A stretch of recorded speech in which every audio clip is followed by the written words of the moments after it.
we have a guest. If you look up the definition of political star in the dictionary, you're bound to see a picture of our first guest speaker. In just 8 years, she's risen from a little-known freshman with the longest name in the House of Representatives to the leadership of one of America's two great political parties. Of course, as a Floridian, I've known Debbie Wasserman Shultz for a long time. I knew she was a rising star even before she thrilled the delegates to our 65th Biennial Convention in Las Vegas with a fantastic speech in 2006. How many were there? Then you know what I'm talking about. She's a working mom with an amazing family, yet she still represents Florida's 20th congressional district in Congress today, where she's been an unwavering ally in our fight to pass progressive postal reform. She was an early supporter of both H.R. 1351 and the 6-day delivery resolution in the House. But these days, she's fighting even bigger battles. As the chair of the Democratic National Committee, she's working around the clock to elect pro-worker candidates in both houses of Congress. Nobody fights harder in Washington every day to beat back the Tea Party radicals that have taken over the GOP caucus in the House, and nobody is working harder to send them packing in November. Brothers and sisters, please help me welcome from Florida's 20th Congressional District, Congresswoman Debbie Wasserman Shultz.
I shouldn't really be surprised.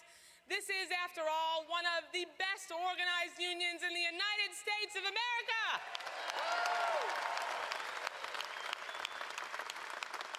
Thank you, Fred Rolando, for that very kind wonderful and warm introduction, but more importantly, thank you for your tireless and truly phenomenal leadership on behalf of our nation's letter carriers and all of America's working families.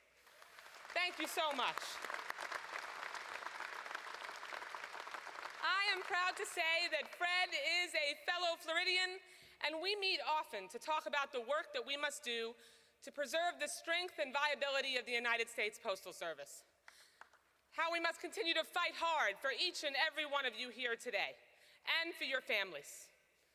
And I can say without a moment of hesitation that Fred is exactly the kind of leader, the kind of fighter that the NALC needs at this time, at this moment. Thank you so much, Fred, for all that you do. Thank you. And I know that Senator Amy Klobuchar is in the House, and she is a fantastic representative in the United States Senate of the state of Minnesota, and a very close personal friend of mine, and you'll hear from her later, but I wanted to make sure that we all gave her the kudos and the credit that she is due. So thank you so much for being here, Amy. Thank you for being my friend. I also want to acknowledge my colleague at the DNC, one of my vice chairs, the mayor of Minneapolis, and doing a fantastic job, R.T. Ryback is here as well. But most importantly, where are my Florida letter carriers? Brothers and sisters of the Sunshine State, are you in the house? All right, I think I found them. It is great to be here with all of you. Thank you so much for giving me the privilege of representing our state in our nation's capital. Before I say anything else, though, I want to take a moment to address the tragic events that took place in Aurora, Colorado on Friday. We're all still struggling to comprehend this senseless act of violence. Innocent Americans, many of them young, lost their lives as a result of this terrible tragedy, and it is simply heartbreaking. As a mother and a wife and an American, it is so hard to make sense of the senseless. Make sense out of this senseless tragedy occurring at the most common and normal of activities, watching a movie. Our hearts go out to the families and friends of the victims of the entire Aurora community and to the Colorado letter carriers here with us today.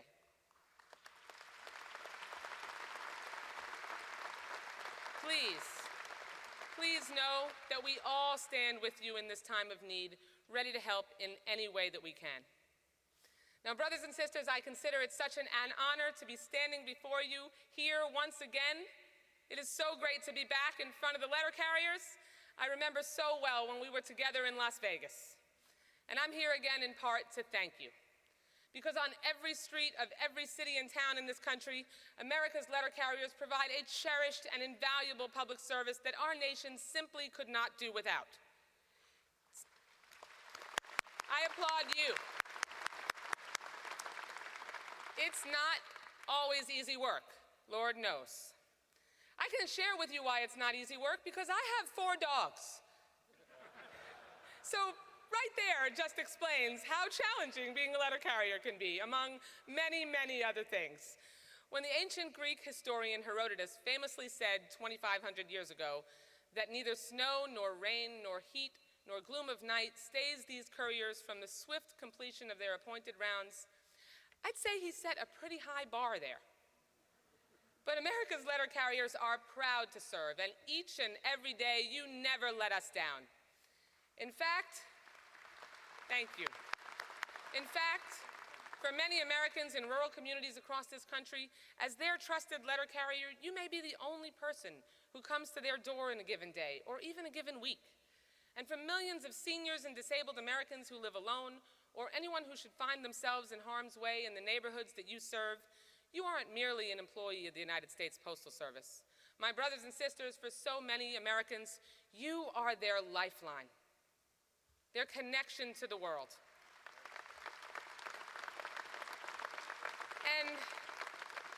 And for all that you do to serve our communities and sustain our way of life, you deserve elected leaders who will honor that hard work by standing up for you even when times are tough.